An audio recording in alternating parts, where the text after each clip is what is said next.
The Entrepreneurial Journey podcast. We're talking business and building a culture that's kick-ass. Hello and welcome to the Entrepreneurial Journey podcast. Today I have Stacey McNabney with me. Hi Stacey, how are you? I'm good, Rebecca. Thank you. How are you? Yeah, I'm really good, thanks. Really well indeed. Right, so we've been chatting for a while and you're the founder of the social media coach, or the social coach, I think it's called, isn't it? The social coach, yeah. Yes. So I launched that in July this year, Uh-huh. just recently. And how did that come about? Because you've been in business for yourself for a while, but this is new for you. What happened there? So I've always done coaching for social media. I've always been a bit of a social media geek, to be fair. Really interested in the whole psychological side behind what people engage with, what the different platforms are doing, and yeah, I've always found it really interesting, and equally how powerful it is for businesses and how powerful it's been for me through business. So I've always done that in between my other business, but I kind of felt like an imposter doing it as a business because it almost felt like it wasn't as difficult. I wasn't really finding it really difficult to learn about it and to coach people on it. So I thought, right, that's too easy, so that shouldn't be a business. But eventually people kept saying to me, Stacey, why do you not do this as a business? Why do you not do some more? And then it was kind of confusing with my other business. I was doing a bit of that, but so I built my other business up to it just runs itself now. It's in order. But I absolutely love coaching and I love social media. So I thought, right, now's the time to take the plunge. That's fascinating that it was so easy. You didn't think it was a skill that people would pay money to buy. I speak to so many coaches and consultants who go, well, surely everybody knows this. Yeah. And I think it's the biggest thing that holds coaches and consultants back, actually. It is 100%, yeah. Yeah, it's bizarre. It's because you do this every single day and you read up on it and you learn about it and you're so in it that when you speak to somebody else, and even just the simplest task with it, you expect that everybody knows it. But then the more people I speak to, the more like, how do I do that? And I'm like, oh, right, so you don't know how to do that, but I can show you. And they're so grateful that you've showed them how to do that one small thing that you think that you just assume that everybody knows how to do. So yeah. All right, so that's not where life began, because was it an events course, events management you started out in? So tell us how you ended up working for yourself from events management. Okay, so I went to college. I didn't know what I wanted to do. I just knew I wanted to do something self-employed. For no other reason that when I was employed, I was in my workplace and thought, if they'd done this, this could be better. If they'd done this, and I was constantly, and I still do, walk in places and think, and what if they'd done this? That would be quite cool, or maybe that would be a good idea, or what. So I was constantly full of these ideas and this ambition and this drive that I didn't really feel I got that out of my own job. So I tried to piece together all the things that I liked from doing from each job that I had over the years. And I thought, like, I love helping people. I love being in different scenarios all the time. So I was like, right, I'll do events. So I started doing events and it was great. It was busy, but I became a complete rabbit in the headlights. I was on my own, single mom. Confidence was quite low, and then I was going to business networking events and felt like a complete imposter. So I didn't know how to run a business. I knew how to do the events, but I didn't know how to run a business.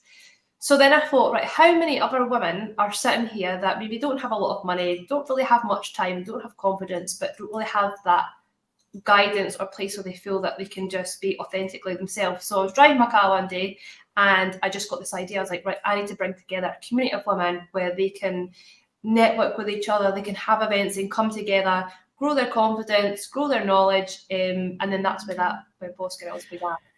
And I love the name Boss Girls, utter genius. Now, you have a huge following for Boss Girls, don't you?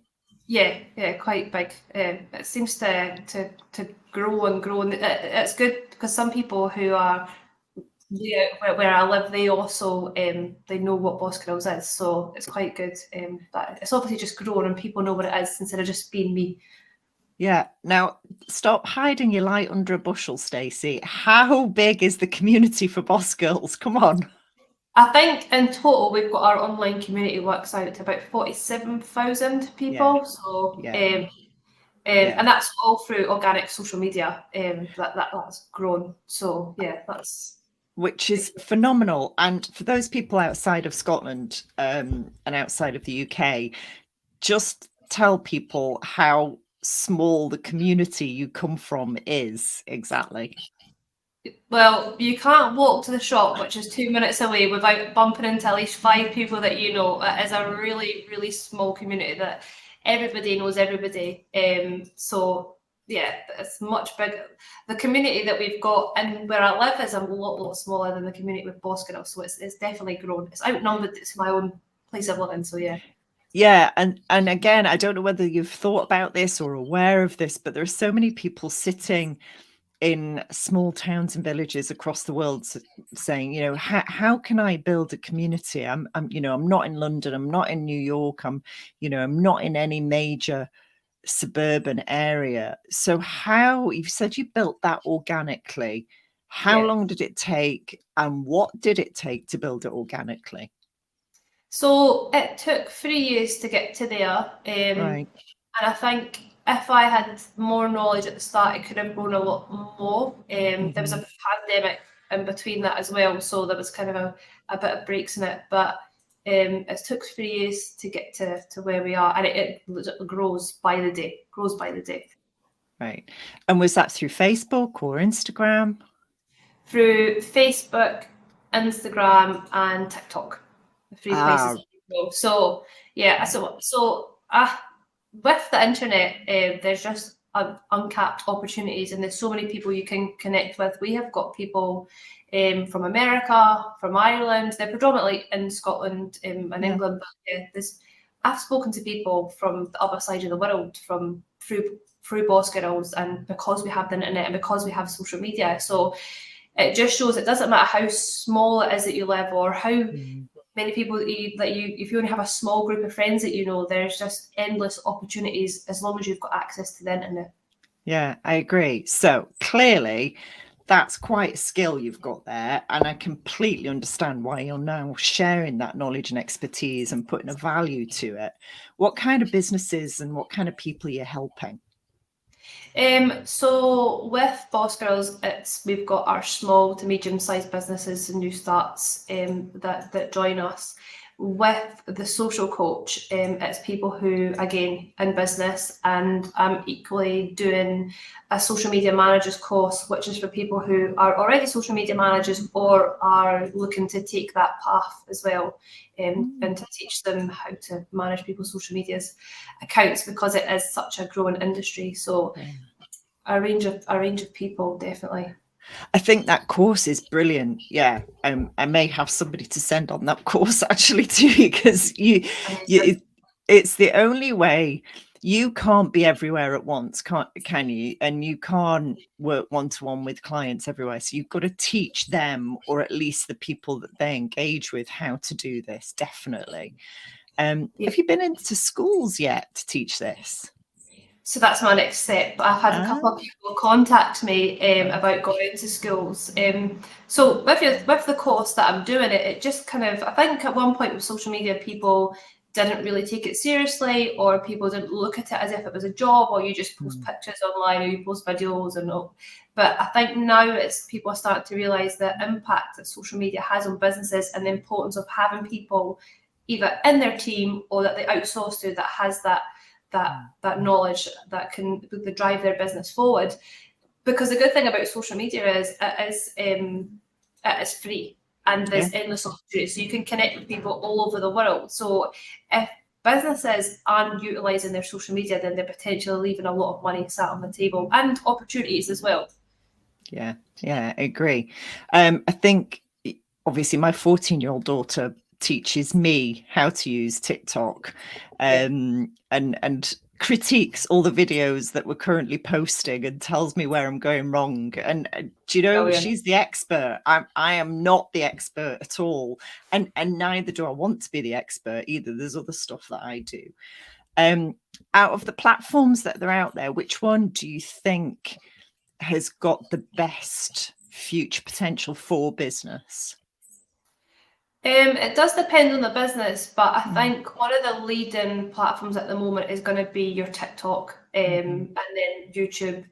People tend to prefer really short form videos at the moment that are entertaining them, but then equally you have different generations who are still on Facebook who won't go near TikTok. So it does depend on your business, but the future going forward is definitely your short form video platforms, your TikTok, your Instagram Reels, and your YouTube. But TikTok's definitely my favourite one. Yeah. Now there are some large businesses who really get quite, I don't know, het up, stressed about, you know, getting professional videographers in and things like that. Is that really necessary, or can you just do something on your phone, even as a large business, and that's okay? What's the consensus? The quality of the cameras on phones these days, you don't need to have a media team coming in. I mean, that's not saying that there's not a value to having a media team. I get content done for myself, but day to day, growing your business and using your social platforms, if you have got a half decent mobile phone, an Android, an iPhone, then all you need to know is how to have good lighting, which we've got, or purchase somewhat of a ring light, and go from there. But I think too many people in business, we kind of overthink it too much and think, oh, I need to pay for a media team, or I've not got a camera set up, or I don't have this, I don't have that. But actually, a lot of people who are watching it don't really care about that. As long as it looks good quality and they're showing up, then that's what people are interested. They don't care that it's necessarily that it's a media team that's done it, or you've done it off your iPhone. Aye. Let's get back to the psychology, because we're on TikTok now, and I'm like, why have we had 3,300 likes for that video and only 300 for that video? I'm like, I have no idea what the difference is. So what's the psychology behind the stuff that people engage with? It's not just kittens, is it? It's not just kittens, no. But people tend to tune into a kind of emotion. They buy off emotion, or they're more interested in something that strikes up an emotion with them. So sometimes when you're taking content, if you record 3 videos, you'll maybe record 2 and think, right, they're going to be the best ones, and then you just do one off the cuff. And it usually happens the one off the cuff is the one that people like. Oh, so there is, sometimes it's really hard to tell, like, what do people like. But if what you're posting can ping an emotion in somebody, then it's more likely or that they're going to want to engage with it, which is what really good about short form videos, is that you can make yourself, it can be funny, it can be entertaining, it can be shocking, you can add music in the background, so again that also goes into that person's like mindset when they're taking in your post. So there's different reasons why different posts take off. But there was a guy once who literally just went on a skateboard and was drinking a juice with some 80s tune on, and it went viral. And it was just a simple video of him recording himself, but because it was a feel-good song and the guy just looked like he was chilled and he was on his skateboard, so many people were like, that's amazing. And the guy actually ended up on TV shows and everything after that, which is crazy. Did he? Yeah. And he just crazy. off his phone on a skateboard. So it's just making sure that you're being authentic and knowing who your audience is, and really being able to see, right, how do they feel, what kind of things do we do that can align with them, and just start posting content out there. And ultimately you'll know what they like to see, because you'll see what gets the most engagement. And sometimes it isn't what you think it is, it's something completely different. So the best way to find out is to really know who you're trying to speak to online, and putting it out there. Because I think when it comes to social media, a lot of people get so caught up in the words algorithm and strategy, they let that kind of dampen their confidence, when what we really need to remember, it is just human connection. It's just the middle point between you and another human. So how do we connect to them? How do we show what we solve for them, or how we can make them feel?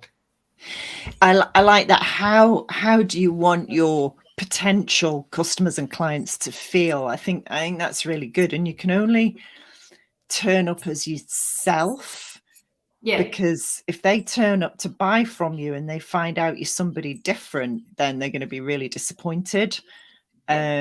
Yeah, I think that makes a lot of sense. And that word strategy, oh my God, people get really upset with that word, don't they? Oh God, yeah. I think it just puts people completely off. They're like, oh, I don't know what that is, I can't do that. Or they definitely overthink it. But sometimes, you just have to step away from these words that you hear all the time and think, right, how do I want people to feel when they see my content?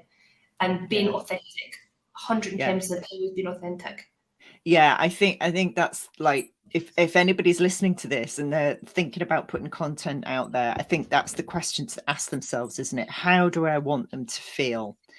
And that actually is your strategy, isn't it? I mean, that's it in a nutshell.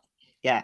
I mean, I've had 2 businesses recently get in touch going, our senior managers are really tangled up in developing strategies. So I've actually developed a course called Strategic Thinking Made Easy to try and demystify it and go, do you know what? It's just having a plan.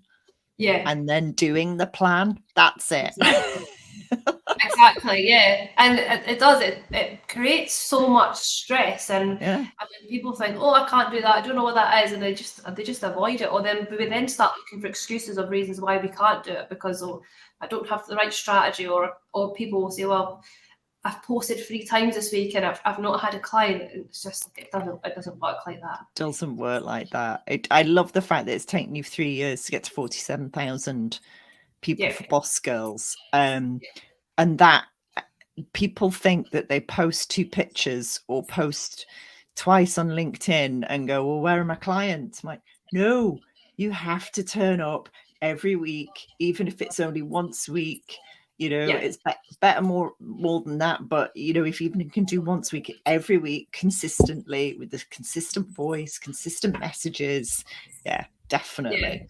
I say to people, if you walk the same journey to work every day and you see a guy sitting on a bench with a bag of Lego, you wouldn't really pay attention. But the next day you walk past and he's there again, but he's built a bit more Lego, you would maybe look and then keep walking. But every day, the more you walk past him, he's there and he's building more and more Lego, the more you're almost going to look for him on your journey to work, and you're going to be interested in what he's doing. It's the same with your social media and showing up for your business. If people just don't show up, or they show up once or twice, then people aren't really going to be that engaged with them, because they're not being consistent. So the more you show up, the more people are going to be intrigued in you and intrigued in what you're doing. That is a perfect analogy. May I steal that analogy, Stacey? Yes, please do. Please do. Because that explains it beautifully. I'm absolutely going to use that. That's great. Okay, so you only started the social coach business in July. How's it going? Amazing. So when I started in July, after a lot of imposter syndrome, I did still hold myself back, actually, and I had a meeting with Angela McKillop, who I'm going to her event on Sunday, and we had a coffee. It was just a coffee, and she was like, can I say something to you, Stacey? And I was like, yeah. She was like, I want to see more of you. I want to see you start showing up more. And for me, it was almost like she knew what I was subconsciously feeling, that I was holding back because of this imposter syndrome. And since that conversation, I have just went at it 100%. But for the first 5 weeks, I felt like I was talking to a brick wall again. But that's how it feels at the start. Yeah. But then fast forward 5 weeks, I'm now the busiest that I've ever been with the business. I've been asked to go and speak at an event in London. I've been asked to speak at an event in Edinburgh. Brilliant. But for the first 5-6 weeks, Rebecca, I was like, oh my God, this is what it feels like. I forgot, because I'm so used to being with boss girls when you're so engaged with people. But then I just kept being consistent, and it just suddenly started to all come at once, which is amazing. Now, tell me, this imposter feeling of like an imposter, has it gone now? It has gone. It still comes in waves. And I always say to people, I heard it on a podcast before, that when you feel imposter syndrome, it means you're stepping out of your comfort zone. Yeah, and that's all it is. So if you don't feel imposter syndrome, you're not growing. So embrace it when you feel it. So I give myself that prep talk sometimes, but it's definitely no. Since I had that conversation with Angela, it was almost like that's all I needed to hear from somebody with a kick up the backside and be like, "Come on, like you've got this." And since then, I'll have it in little waves, as I think as a lot of us kind of do, like, oh. But it's not holding me back anymore. I'm still getting up every day and saying, right, okay, let's do this. What's next? So yeah. I've interviewed so many entrepreneurs who run businesses, large and small. I mean, some really huge businesses. And if you're not feeling nervous about putting yourself forward, you're just not doing it right, basically. Because like you say, you're not growing. If you're too comfortable, you're not growing. Your business isn't growing. You aren't developing. And so I'd like to rephrase that. I actually don't believe in imposter syndrome. I don't think it's a thing. I just think it's nervous excitement. That's all I think it is. And once you realize that everybody experiences, male, female, young, old, I don't care who you are or where you're from, everybody feels it at some point in their life, unless they're a psychopath, you know. Yeah, exactly. So that's definitely a much better way of putting it. So I'll keep that when I have that kind of feeling again. And it's important you have it, because if you don't have it, I think you would get careless and sloppy. I think it's a really important feeling to note, you know, and go, am I doing it right? Yeah, I think so. Okay, let's go ahead. It's kind of a really nice checking system, actually. And sometimes you'll fall flat on your face because we're human and that's what happens, but you pick yourself up, dust yourself off and start again. All right. So go on. Good to have it. I'll remember what you said. I'll keep that going forward. Yeah. So those first 5 to 6 weeks, again, I want to share with our audience, because there's plenty of people going through that. Those first 5 to 6 weeks where there's like tumbleweed going across your desk. Nobody's engaging. Nobody's responding. I'm like, is it me? And then it suddenly starts to happen. How did you keep yourself going? And for some people, it might be longer. It could be months that happens for. I know it was for me, definitely. How did you keep yourself going? By knowing that it felt right what I was doing, and I really, like they say, if you need to love what you do, and I genuinely do love what I do, and I say I can't put this out to people and say be consistent, be this, do this, if I'm not doing it myself. And that did take me 5 to 6 weeks, but off the back of that, if anybody's listening and they're just starting a business for the first time, that could take you 5 to 6 months. It could take you longer. When I started my first business, it took me longer. I'm in a fortunate position now where I have my first business, so people kind of know who I am a bit, and I have done coaching in between that with people. So that kind of gave me a bit of a quicker start. But you just have to you have to really believe in what you're doing and envision your higher self. So how you want to your life to look like and what you want to be doing, and think, right, I have to give 110% into this.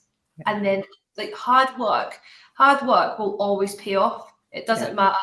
And I don't even like calling it hard work, but consistent work will always pay off. So if you really want something and it's right for you, you won't know everything.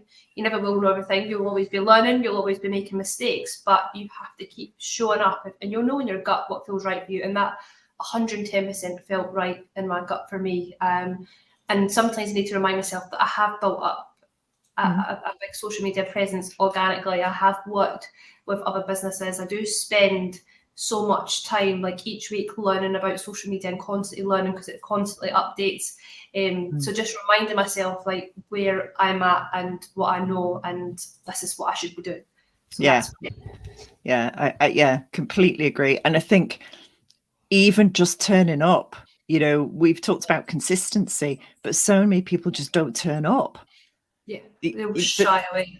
Yeah, they shy away. And I walk past like 3 cafes sometimes when I walk my dog in the morning to get to the one that's furthest away from me. The 3 I walk past aren't open between 8 and 8:30 in the morning, when the parents are doing the school run.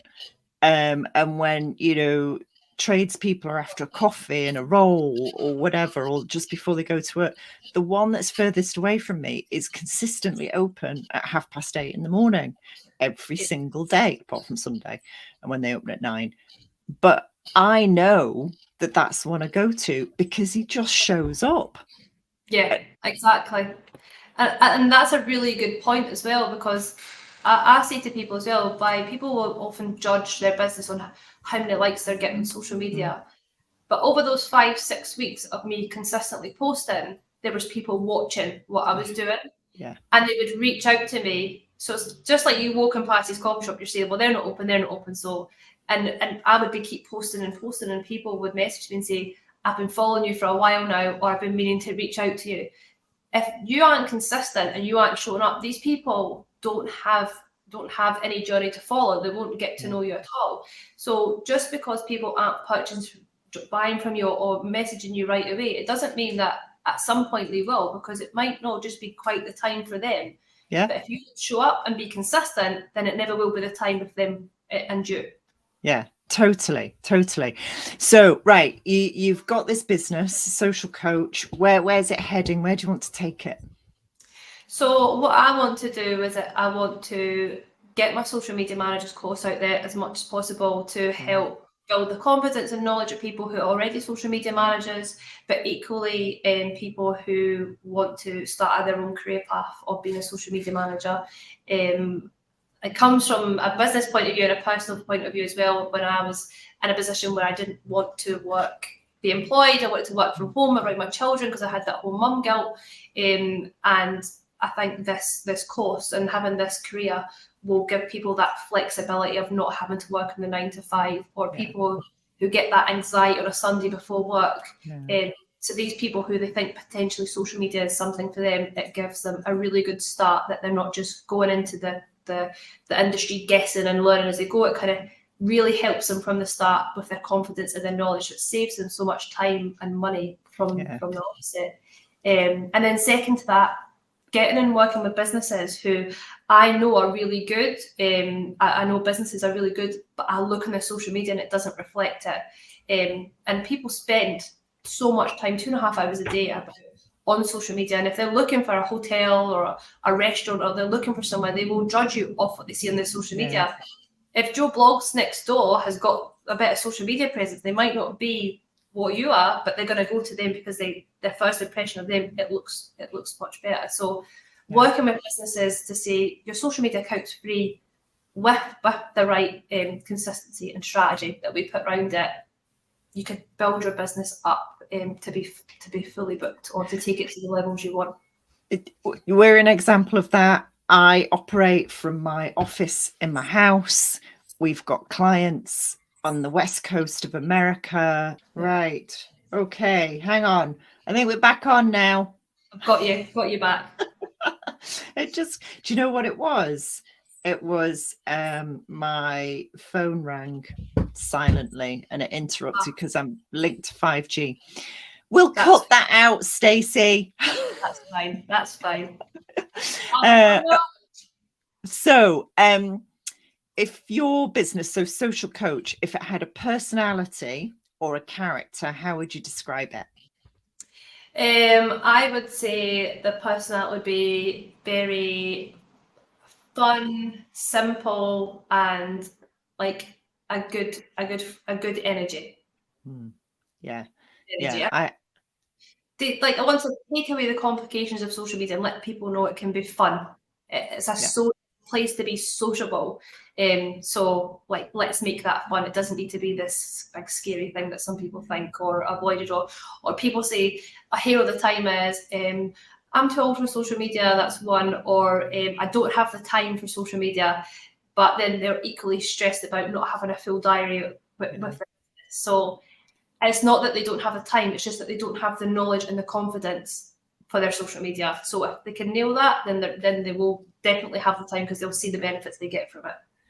If we have managed, Stacey, to get my 55-year-old brother, Mr. Stuck in His Ways, to embrace TikTok. Oh, brilliant. My favourite channel. I love that. he's finally realised, because he loves performing, he's finally realised there's a whole new audience that he can perform to. Yeah. And he just loves it. He just is knocking those videos out left, right, and centre, and he absolutely adores it. So if he can be converted, anybody can be converted. Well, this is it. You just don't know who's out there as well and who's watching what you put out there. I think a lot of people who don't live in big cities often think about their business and think about the people that's just around them and think, oh, people this and that. But actually, your brother's a fine example. So there's a whole new audience out there could take you all over the world. So there's endless opportunities. And even if you have a business that's maybe service based, or it's like a restaurant where you think, well, what's the point? But I've seen people, and I'm not kidding, on TikTok travel up from England to come to a place in Glasgow, and all they sell is slush puppies. And slush puppies aren't really that good. They're not anything special. But people, because they've seen it on TikTok, it becomes a trend, and people take TikTok videos and they drive up from Liverpool to Glasgow. So Ruby, my daughter, at one stage, I can't remember, it was last year or the year before, she said, Mum, can we go to Wakey Wines? I said, what the hell's Wakey Wines? She said, it's a wine shop in Wakefield. I was like, why would we want to go there? It's on TikTok. It's on TikTok. And people will do it. Yeah, they'll bypass so many businesses to get to that one business because they've seen it on TikTok, and it's cool to be there because of TikTok. Yeah, she's there's a guy one of these dessert shops that has sprung up recently, and he's hilarious, and he dances. So he dances in his shop. There's not a lot about desserts. I've no idea what he sells apart from desserts. And he keeps going viral, and he's like, Mom, look at him, he's hilarious. He's prime example. Exactly. And you get, I think it's Ryanair, and they jump on all the trends where they're having a laugh. They're not actually selling their flights, but what they are doing is getting really big brand recognition from people. So, and then the flip side to that, people thinking that puts them off TikTok is I don't want to be on there dancing and doing this. You can do whatever you want, because that may attract one audience, but what you do will attract a different audience. So you don't have to, you can be on there and just show your personality, and people will be drawn to that. There's endless opportunities for everybody on it. I love it. Okay, so people can find you where, Stacey? How do they track you down? So they can find me on social media under Stacey the Social Coach. My website is currently being developed at the moment, but that will be available soon. And also, if you're a woman in business, then Boss Girls Academy can be found across all platforms: Facebook, Instagram, TikTok. We're across all of them, and touching on Threads a wee bit as well. But so social media and that's our main places you'll find us, of course. I'm pretty sure we're following you on most platforms, but I'll have to double check. Listen, thank you so much. That was brilliant. Really enjoyed interviewing you, Stacey, and I wish you all the best. Thank you very much for having me. Thank you very much. Thanks for listening, everybody. Did you know at Tricres we've built a kick-ass culture coach and consultant program? So if you're a business coach or consultant and you're looking for something new, add to your toolbox, or even escape the 9-to-5, join us at our next event. Links in the information on the podcast. See you there. The Entrepreneurial Journey Podcast. We're talking business and building a culture that's